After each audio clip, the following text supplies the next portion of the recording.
Tierra y Lucía Miranda, su novela de 1860. Es muy curioso, estaba revisando ese texto. A mí me interesa mucho más ella, en realidad les confieso, como periodista, creo que era lo que se llamó mucho tiempo después una periodista, una mujer comprometida, digamos, con la causa de las mujeres y con la causa de la literatura. Y Lucía Miranda es un muy buen intento de pintura, naturalmente acorde a los tiempos, ¿no? Ella hace una cosa muy graciosa, me parece a mí, y muy lanzada, que es que cuando la presenta Lucía Miranda dice, bueno, no voy a decir que tenía 15 años, que tenía labios de rubí, ojos azules, rubia, bellísima, no, era una mujer muy bien plantada, una sevillana morocha. Bueno, después viene toda la descripción de ella, dice, no voy a hacer eso, pero voy a hacer esto otro, y hace una larga descripción de cómo era Lucía Miranda. Y esa relación que se establece con los indígenas, ¿no? Con el cacique y con Siripo, su hermano, que están vistos bajo la óptica, no podía ser otra, ¿no? Es una óptica simplificada, pero lo que dijiste, tenés razón, o sea, entre líneas se ve una fuerza erótica en lo que sucede, que es bastante evidente y es bastante revulsiva, digamos, para la época, ¿no? Creo que es una novela, la escribió según la dedicatoria en 15 días, con un final un poco precipitado, pero bueno, ahí está y es como un hito, ¿no? En el tema de traer a la literatura las figuras indígenas, estos dos caciques, y la muerte trágica de ella y de su marido, ¿no?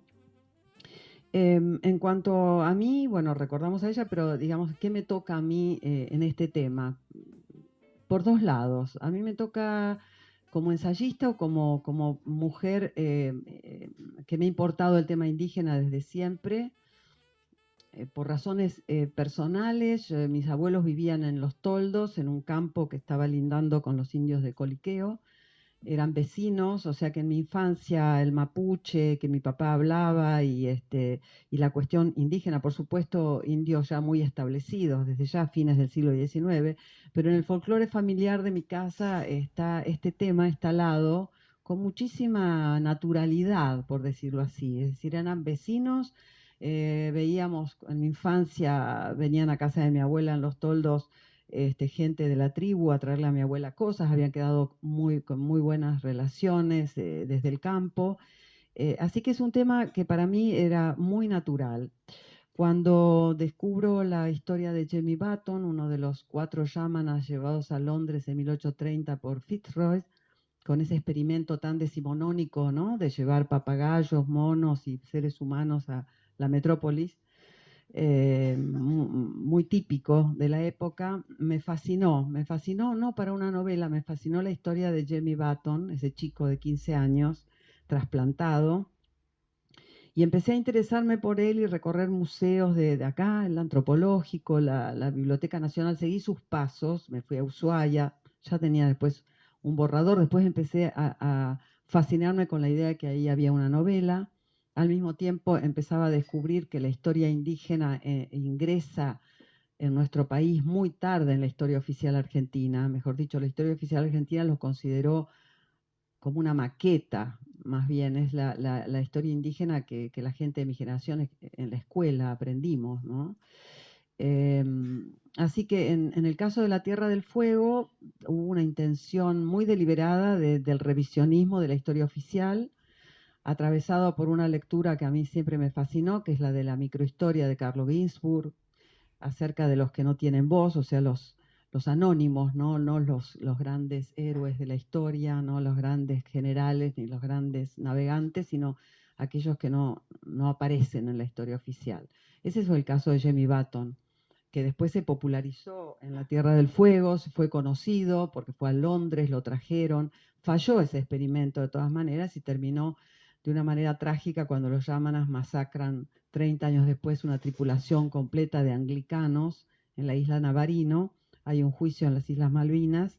Y a mí lo que me fascinó, ya me dio el toque para que esta historia fuera una novela, es que se acusa a Jamie Button de haber sido el que lideró esa matanza, ¿no?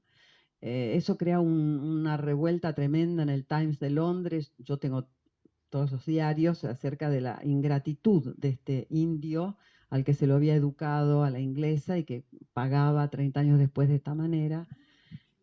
Bueno, me sedujo la historia, me pareció de una potencia tremenda y al mismo tiempo de ser una historia de una potencia terrible, enorme, me permitió dar vuelta la famosa dicotomía sarmientina de civilización y barbarie, ¿no? Y ver quiénes eran los bárbaros y quiénes eran los salvajes.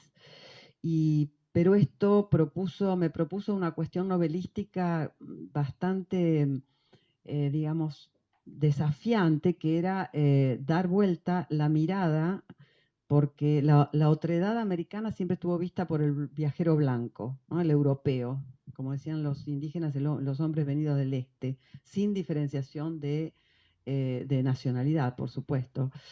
Y este viaje de Jamie Button a Londres, con 3 compañeros más, que no eran todos yámanas, me permitió dar vuelta a la óptica y ver los ojos americanos cómo veían la civilización europea, ¿no? Eso me sedujo como cuestión formal literaria, ya que yo quería escribir una novela en primera persona. La primera idea que tuve fue ponerme en Jamie Button e inmediatamente lo deseché porque es imposible ponerse en la cabeza, para mí al menos, ¿no? Por una cuestión de visión del mundo, imposible saber cómo pensaba un yámana. Sé el lenguaje, sé su historia, pero desde el punto de vista novelístico no era posible. Así que le puse un narrador testigo, que es John William Guevara, que tiene más o menos la edad de él, son compañeros outsiders, o sea, de los bordes del mundo van a descubrir Europa. Esa por la parte ficcional, que lo dejo así porque creo que todos compartimos la idea que sería interesante después un diálogo, ¿no? Por otro lado, a mí me interesaba la cuestión indígena desde otros lugares y he escrito mucho sobre el tema indígena. He estado en contacto hace años, ahora ya más esporádico, con la comunidad Selknam, Rafaela Ishton de Tierra del Fuego, de Río Grande, que tiene una historia muy singular porque yo los conocí y estuve con ellos varias veces cuando recuperaron sus tierras. O sea, en la Argentina es el caso de una comunidad indígena que después de un pleito de 90 años, un pleito legal que empieza en el siglo XIX, recuperaron las tierras en el siglo, a principios fines del siglo XX, ¿no? 90 años después de pleito, tuvieron la paciencia y fueron consecuentes y recuperaron no 1 hectárea o 2, sino 36.000 hectáreas en el centro, en el corazón de Tierra del Fuego. Con respecto a eso, quiero leerles una página de un largo artículo que publiqué en su momento en un suplemento Zona de Clarín, que era cuando viajé justamente a estar con ellos. Ya los conocía mucho ya de antes, pero fui justamente el día, la fecha que se les devolvió las tierras. Entonces así empieza ese artículo, que es nada más que para